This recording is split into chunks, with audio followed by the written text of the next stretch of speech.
la fin du XXe siècle, peut-être les 20 ou 30 dernières années du XXe siècle, ça a été une grande période de reconnaissance des souffrances de l'enfant d'une part et de reconnaissance des souffrances des femmes d'autre part.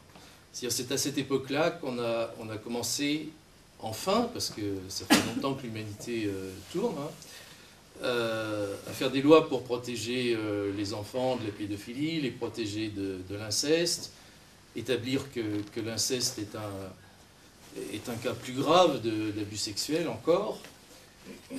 On a fait des lois sur les premières lois sur le viol, sur la violence conjugale, sur le harcèlement sexuel, etc., etc.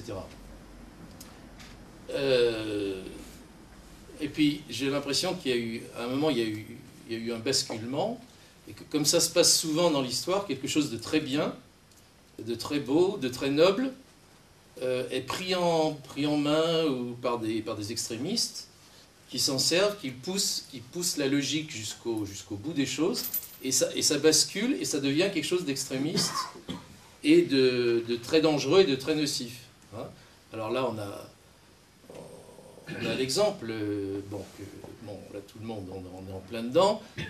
Au fin du XXe siècle, on protège l'enfant, on se décide à protéger l'enfant, on dit que l'enfant est un être fragile, on fait des lois pour le protéger de diverses formes de violence, et puis progressivement ça devient, alors l'enfant devient tellement sacralisé, devient tellement quelque chose de beau, de merveilleux, de parfait, qu'après on entend, l'enfant dit toujours la vérité, donc il suffit qu'il ouvre la bouche contre quelqu'un pour condamner ce quelqu'un, et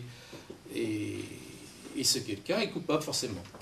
Alors, pour les femmes, avec une misogynie dans ce que je vais dire, il s'est passé un peu la même chose. La fin du XXe siècle, c'est quand même l'idéalisation de la femme. Alors on reconnaît multiplication de lois qui rattrapent le statut inférieur des femmes, droit de vote, droit à l'avortement, droit au travail, etc. Bon, ça c'est quelque chose de remarquable. Et puis, à un moment, ça devient fou, c'est-à-dire qu'on dit, comme pour les enfants, les femmes sont parfaites, les femmes sont des anges, les femmes ont toujours été opprimées, donc elles peuvent pas faire quelque chose de mal, elles ne peuvent pas mentir. Et ça devient ce qui se passe maintenant, c'est-à-dire quand une femme accuse un homme, où penche la balance? Et elle penche totalement du côté de la femme. Comme à une autre époque, peut-être il y a un siècle, elle penchait complètement du côté de l'homme. Alors, si on veut sortir de l'exemple des abus sexuels, vous prenez la violence conjugale et regardez ce qui s'est passé. Fin du XXe siècle, on sort la violence conjugale du tabou, on dit ça suffit, il faut que les femmes parlent, etc. Médias, télévision, etc. Effectivement, les femmes parlent. On enquête sur le nombre de femmes violentées conjugalement, on lance des grands chiffres, etc. Bon, c'est très bien ça.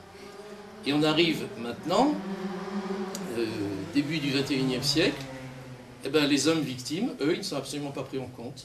Parce que comme on dit, comme les femmes sont les victimes, c'est forcément les hommes, alors les femmes en général, etc., qui sont les victimes, c'est forcément les hommes en général qui sont les bourreaux. Donc, la première enquête sur les hommes victimes de violences conjugales, en France, elle est sortie en 2007. Alors, et il y a plein de gens, il y en a peut-être parmi vous, qui pensent que, alors, soit que les femmes violentes conjugalement sur des hommes, ça n'existe pas, soit qu'il y en a très peu, soit qu'il y en a un peu plus, mais pas beaucoup. Bon, je pourrais discuter beaucoup là-dessus. En fait, c'est 50-50. Selon moi, c'est 50-50, mais pas selon moi subjectivement, selon un certain nombre d'enquêtes auxquelles je me réfère. Voilà, alors il y a donc je me répète un peu, mais donc c'est une idéologie noble et totalement légitime au départ, une idéologie antisexiste, tout à fait respectable au départ, qui s'est renversée et qui devient une idéologie sexiste. Et à mon avis, c'est ce qui se passe avec les fausses accusations, parce que ça fonctionne très bien. Si on si on dit a priori les femmes sont toujours victimes, les hommes sont potentiellement tous des violeurs, et en tout cas c'est tous des bourreaux, etc. Voilà, quand on arrive dans un procès, un homme accusé par une ou des femmes, c'est forcément aux femmes que le tribunal, que les jurys vont donner raison, hein. Qu'ils soient masculins ou féminins d'ailleurs, ça revient au même.